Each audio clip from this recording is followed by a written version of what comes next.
Bom, pessoal, sobre fazer a reta, eu vou orientar vocês fazendo uma reta aqui, tá bom? Então, tracem a reta, né? Constante. Por que que a gente coloca a flechinha aqui? Porque os números são infinitos para lá.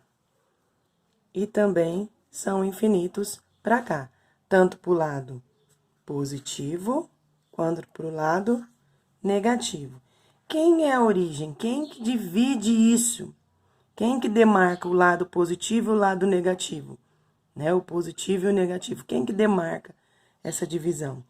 É o zero. Então, a gente, quando constrói a reta, a gente já vem, né? Como a gente vai usar os dois lados, tanto positivo quanto negativo, eu gosto de marcar mais ou menos no centro da minha reta. Então, mais ou menos aqui vai ser a minha origem, meu zero. Aí, o que que eu gosto de fazer? Agora, eu já não uso mais a régua. Eu vejo mais ou menos a mesma distância, né? E marco os números inteiros. 1, mais ou menos do mesmo tamanho, 2.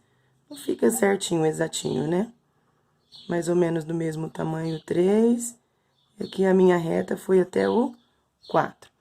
A mesma coisa eu faço do lado negativo. Então, eu venho aqui mais ou menos do mesmo tamanho, marco 1 negativo, mais ou menos do mesmo tamanho. O 2 negativo, mais ou menos do mesmo tamanho. O 3 negativo e mais ou menos do mesmo tamanho. O 4 negativo, tá? Não fica exatinho, mas fica mais ou menos. Então, aqui eu fiz a marcação dos números inteiros, né? Que são os positivos e os negativos. Aí, se eu for pensar em racionais, se eu for pensar em fração, por exemplo, se for uma fração que o denominador é o número 2. Então, significa que isso aqui está dividido em quantos pedaços? Em 2 pedaços. Então, significa que o meu inteiro, né?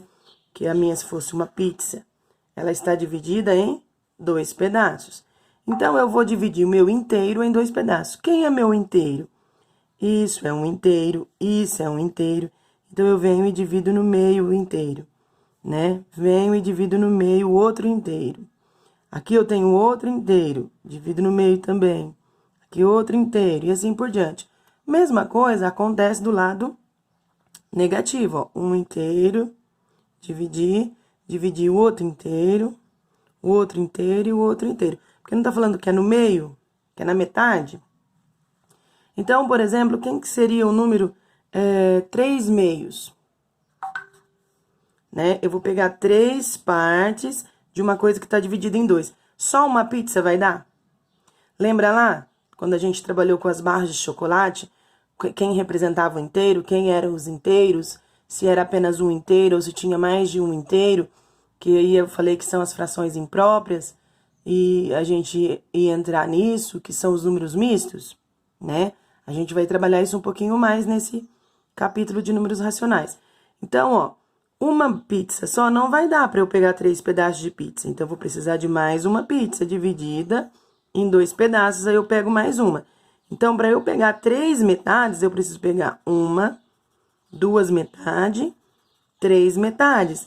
Então, eu precisei de quantos inteiros? De 2 pizzas. Então, ele é positivo? Vou olhar no lado positivo. Então, quantas pizzas eu precisei? De 2? Então, eu precisei de 2. Então, vai passar de um inteiro. Vai pegar até no 2. Pode passar de 2 pizzas? Não, eu só usei 2 pizzas. Então, esse número aqui, ó, 3 meios, vai ficar entre esse pedaço aqui. Então, quem que é o 3 meios? 1 meio, 2 meios, ó. 2 dividido por 2 não é 1? Então, 2 meios, 3 meios. Então, quem que é a minha fração 3 meios? É esse segundo meio aqui, ó, essa segunda metade que eu falo. Porque aqui é a primeira, aqui seria a segunda metade, mas eu falo que é a que eu fiz de verdinho aqui, tá bom? Porque é a terceira metade, ó, primeira, segunda, terceira metade. Porque são 3 coisas que está dividida, então são 3 pedaços de uma coisa que está dividida em 2, certo?